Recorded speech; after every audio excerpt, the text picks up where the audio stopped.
पिछले वीडियोज में हम लोगों ने देखा था कि 19वीं सदी के धार्मिक सामाजिक सुधार आंदोलनों में हिंदू सुधारवादी आंदोलन के अंतर्गत ब्रह्म समाज, आर्य समाज, रामकृष्ण मिशन के बारे में देखा था। उसके बाद कुछ इसके अन्य संगठन हैं जो कि हिंदू सुधार में सहायता देते हैं या सुधार करने का प्रयास करते हैं, जैसे कि प्रार्थना समाज, थियोसॉफिकल सोसाइटी जिससे एनी बेसेंट आती हैं, अन्य सुधारवादी कुछ संस्थाएं। उसके बाद मुस्लिम सुधारवादी आंदोलन कुछ हुए जो अलीगढ़ आंदोलन, देवबंद आंदोलन, अहमदिया आंदोलन और अन्य कुछ। पारसी में रहनुमाई मजदयान सभा, ये भी एक पारसी सुधारवादी आंदोलन था। और सिख में सिंह सभा आंदोलन और नामधारी आंदोलन और अन्य सुधारवादी आंदोलन है। तो इसको एक एक करके देखते हैं जो आगे का है। रामकृष्ण मिशन तक हम लोगों ने देख लिया था, अब देखेंगे प्रार्थना समाज। आचार्य केशव चंद्र सेन की महाराष्ट्र यात्रा से प्रभावित डॉक्टर आत्माराम पांडुरंग ने इसका स्थापना किया था 1867 ईस्वी में। ये पश्चिमी भारत में सांस्कृतिक पुनर्जागरण का अग्रदूत इनको कहा जाता है, महादेव गोविंद रानाडे को। और इन्हीं को उसके बाद ये महाराष्ट्र के सुकरात भी कहे जाते हैं। इन्हीं रानाडे ने स्त्रियों की परतंत्रता, बाल विवाह, विधवा विवाह निषेध, विधवा विवाह का निषेध और जातिगत संकीर्णता के आधार पर सजातीय विवाह, स्त्रियों की अशिक्षा और उपेक्षा, विदेशी यात्रा पर निषेध आदि का विरोध किया। हाँ, ये सभी मुख्य कारण रहे जिसका विरोध किया। विधवा विवाह का निषेध जो करता था उसका विरोध किया। तो इसके बाद थियोसॉफिकल सोसाइटी इसके बाद आता है, जो कि 1875 में मैडम ब्लावत्स्की तथा कर्नल अलकाट ने न्यूयॉर्क में इसकी स्थापना की 1875 में। हिंदू धर्म को विश्व का सर्वाधिक गूढ़ एवं आध्यात्मिक धर्म माना इसने। ये एक रिसर्च सोसाइटी की तरह थी जो धर्मों में सबसे अच्छा धर्म के कौन है इसकी खोज कर रही थी। तो इसने बताया था कि हिंदू धर्म सबसे बेहतर धर्म है। और 1882 में थियोसॉफिकल सोसाइटी का अड्यार यानी मद्रास में अंतर्राष्ट्रीय कार्यालय खोला गया पहली बार।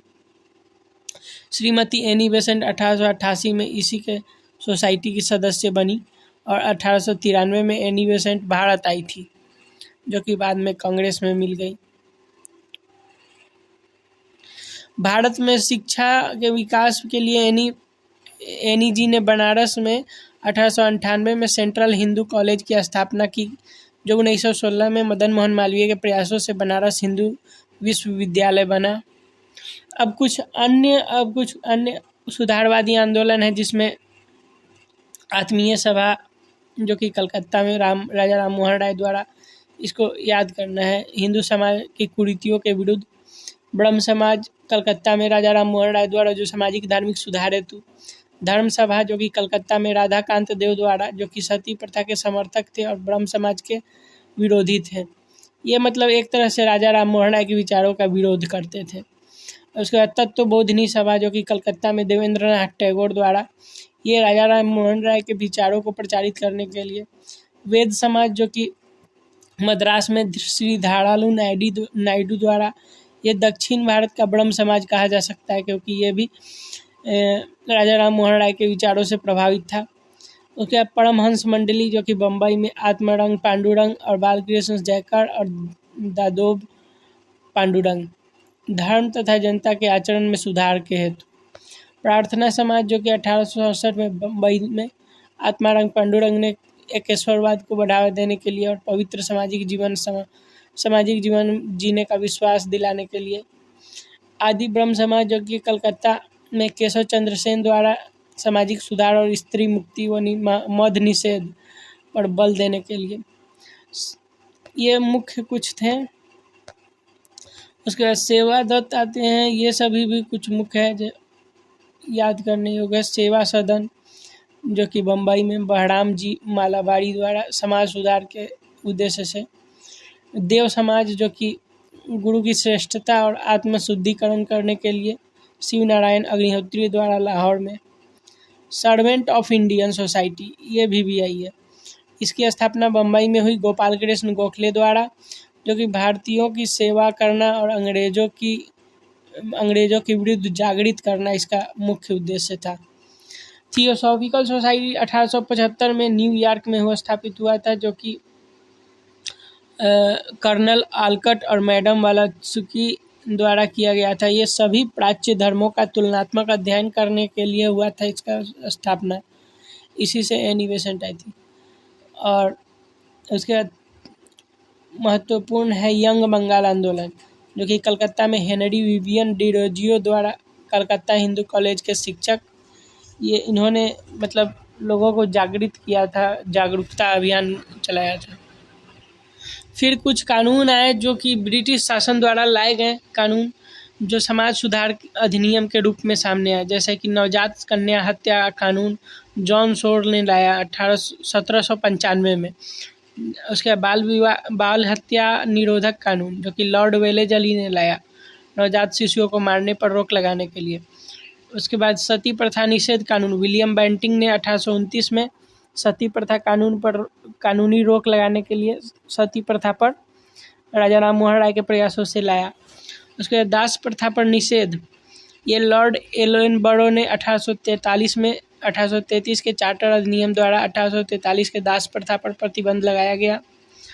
उसके बाद हिंदू विधवा पुनर्विवाह अधिनियम लॉर्ड कैनिंग ने लाया, जो 1856 में विधवा विवाह को कानूनी मान्यता दी, और विद्यासागर के प्रयासों से, ईश्वर चंद्र विद्यासागर के प्रयासों से।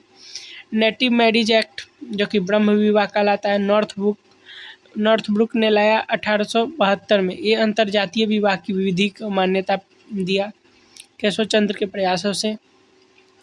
एज ऑफ कंसेंट एक्ट, जो कि सहमति से विवाह, लैंसडाउन ने लाया 1891 में। 12 वर्ष के कम आयु की लड़की के विवाह पर रोक, बहरामाजी मालाबारी के प्रयासों से। शारदा एक्ट लाया गया लॉर्ड इरविन द्वारा 1929 में, जो कि बालकों और बालिकाओं की उम्र बढ़ाकर 18 वर्ष बालकों का और 14 वर्ष बालिकाओं का कर दिया गया। उसका हिंदू महिला संपत्ति कानून, जो कि लॉर्ड ऑकलैंड ने लाया था, हिंदू महिलाओं के संपत्ति पर अधिकार देने के लिए। ये मुख्य कानून थे कुछ। तो इस प्रकार हम लोगों ने जाना कुछ हिंदू धर्म सुधार आंदोलनों के बारे में। इस्लाम धर्म सुधार आंदोलन में जो अलीगढ़ आंदोलन, देवबंद आंदोलन, अहमदिया आंदोलन, ये 3 आंदोलन हुए, जिसमें देवबंद आंदोलन जो है ये आर्य समाज के तरह था, जो कि पुराने विचारों और पुराने मान्यताओं को प्राथमिकता देने की बात करती थी। और जो कि अलीगढ़ आंदोलन और अहमदिया आंदोलन था, ये दोनों ब्रह्म समाज जैसे आंदोलन थे, जो कि इस्लाम धर्म में नए विचारों के प्रवेश को बल देते थे और आधुनिक शिक्षा जैसे अंग्रेजी शिक्षा को प्राथमिकता देने की बात की। इसके बाद कोई मुख्य आंदोलन नहीं हुए। एक नज़र देख लेते हैं इस्लामिक धर्म सुधार आंदोलनों के बारे में। पहला था अलीगढ़ आंदोलन, जो अलीगढ़ आंदोलन के प्रणेता सर सैयद अहमद खां थे। ये डब्ल्यू हंटर की पुस्तक इंडियन मुसलमान के सुझाव पर भारतीय मुसलमानों को अंग्रेजों के समर्थन से ये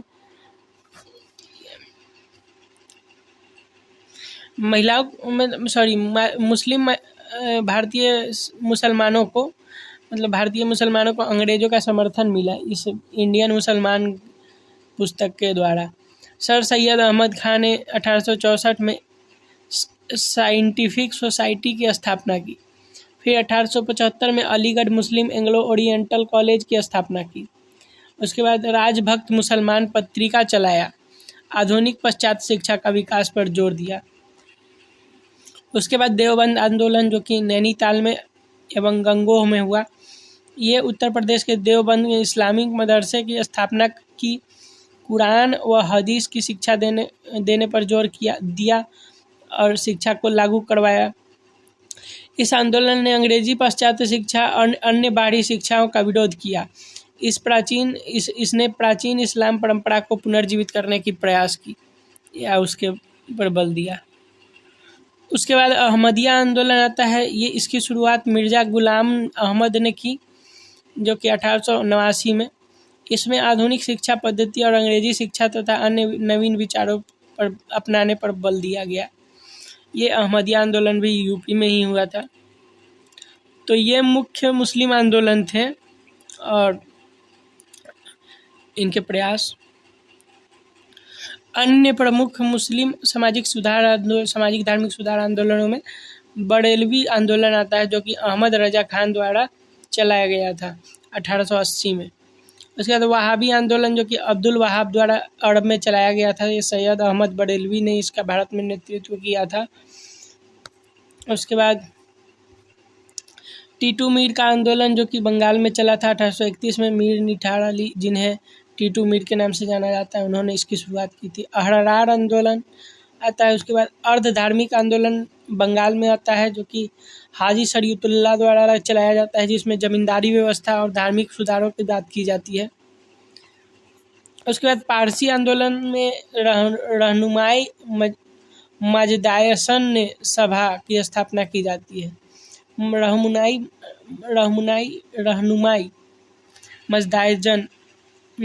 मजदायसन ये 1851 में बम्बई में दादा भाई नौरोजी द्वारा चलाया जाता है। इसके मतलब संस्थापक थे और इनके सहयोगी नौरोजी फरदोनजी और जीबी चाव और एच.एस. बंगाली, ये प्रमुख उसके सहायता देने वाले थे इस आंदोलन के चलाने में। इसमें प्रमुख नहीं है। पारसी सुधार आंदोलन में संगठन रहनुमाई मजदायन, कहीं कहीं मजदायसन भी कहा जाता है। इसकी सभा 1851 में स्थापना हुआ। संस्थापक दादा भाई नौरोजी और उनके कुछ सहायक थे। पत्रिका रास्ता गुफ्तार गुजराती पत्रिका साप्ताहिक में चलाया गया। उद्देश्य था पारसी समूह में शिक्षा का प्रसार करना और सामाजिक धार्मिक बुराइयों को प्रहार करना। उसका आत्मसम्मान आंदोलन तमिलनाडु में चलाया गया, जिसकी ईवी राजास्वामी नायकर ने चलाया था। ब्राह्मणवाद के खिलाफ इसका ये था आंदोलन। उसके बाद SNDP, जो कि श्री नारायण गुरु धर्म परिपालन आंदोलन, जो कि ये भी मतलब जातिगत असमानताओं को दूर करने के उद्देश्य से चलाया गया था। एक जाति एक धर्म और एक ईश्वर की बात कही थी श्री नारायण गुरु ने, जो कि डॉक्टर मदनायन पालपू कहा जाता है। न्याय आंदोलन CN मदलियार और TM नायर द्वारा चलाया गया। ये भी गैर ब्राह्मण के नौकरी और संसद में भागीदारी की बात कही। ये भी तमिलनाडु में 1916 में चलाया गया था। फिर वो कोलिगाड़ा संघ आया, जो कि कर्नाटक में चलाया गया। ये आंदोलन 1905 में चला था। इसमें भी ब्राह्मण विरोधी आंदोलन के रूप में इसे तरजीह दी गई। तो ये इस प्रकार मुख्य आंदोलन थे और उसके चलाने जाने वाले।